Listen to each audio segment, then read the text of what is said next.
At 2:12 Eastern Time, Washington entered one of the most tense constitutional moments in modern American history. Federal officials confirmed that emergency negotiations inside the White House had completely collapsed. Senior government lawyers, national security officials, and congressional leaders had failed to reach a resolution. The crisis that had been building for weeks was now entering its final phase. And what happened next could redefine the limits of presidential power in the United States. This is not just political drama. This is about how the American system handles power, authority, and the rule of law when institutions collide. Let's break down exactly what happened. At 9:40 p.m. last night, senior administration officials gathered inside the West Wing to discuss compliance with a Supreme Court order issued just hours earlier. The ruling required immediate executive action, reversing a controversial emergency directive.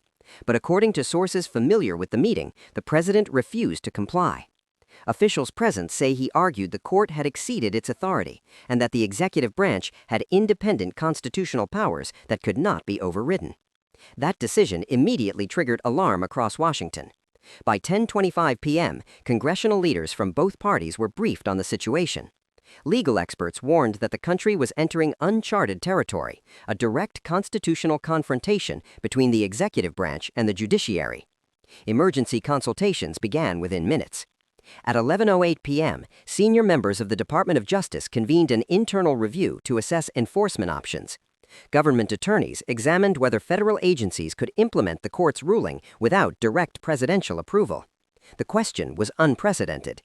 Who ultimately controls the execution of law when the president refuses to follow a binding judicial order?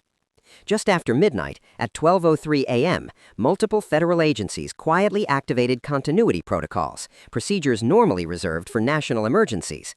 The Secret Service reviewed security procedures. The Department of Homeland Security elevated its monitoring posture. Military leadership sought clarification regarding the lawful chain of command. This was not routine government activity. This was preparation for a potential breakdown in constitutional order. At 12:47 a.m., financial markets in Asia began reacting to reports of instability in Washington. The U.S. dollar briefly fluctuated. Global investors sought clarity on whether the American government was entering a constitutional crisis. Allied governments requested urgent briefings from U.S. diplomats.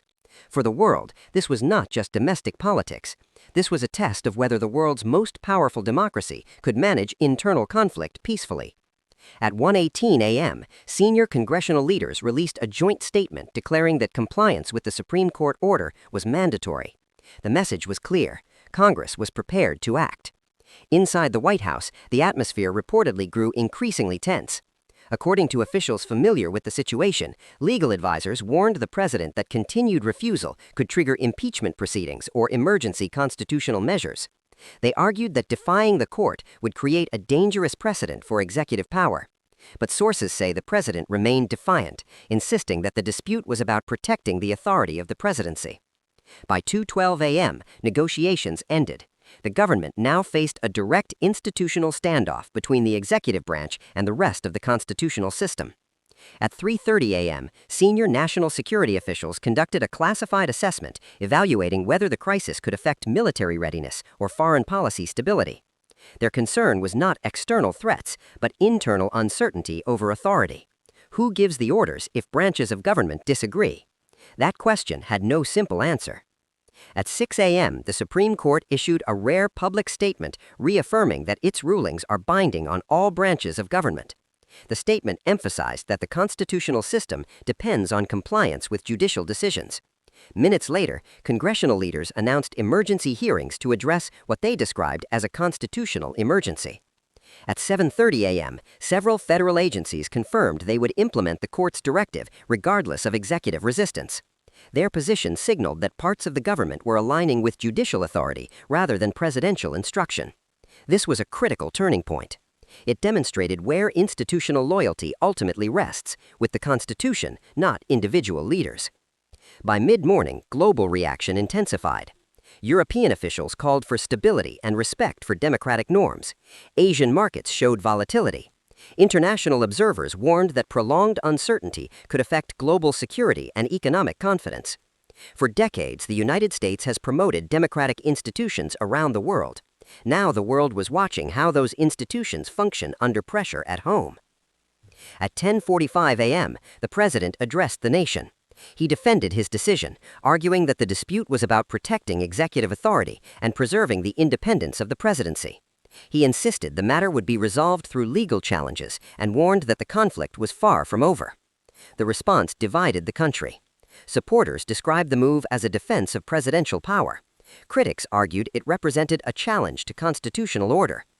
The United States now faces a defining institutional test. Here is what analysts are watching in the coming days. First, legal escalation. Courts may issue further orders, but the key question is whether judicial authority can be enforced during executive resistance. Second, public trust. If large segments of the population lose confidence in government institutions, the crisis could deepen into long-term instability. Third, institutional unity. If federal agencies or officials divide over authority, the situation could become significantly more serious. These factors will determine whether the constitutional system stabilizes or enters prolonged conflict. Experts outline three possible outcomes. The first scenario is institutional resolution. Courts, Congress, and the executive reach a legal settlement. The crisis strengthens democratic norms by reaffirming constitutional limits. The second scenario is prolonged division. The country remains politically fractured, trust in institutions declines, and conflict continues for years. The third scenario is lasting constitutional change. The outcome permanently reshapes presidential power and the balance between branches of government, redefining how authority operates in future crises. Which path emerges will define American governance for decades. The U.S. Constitution was designed to manage conflict between branches of government. It established checks and balances to prevent concentration of power. But the system depends on one critical principle, that leaders ultimately accept institutional limits.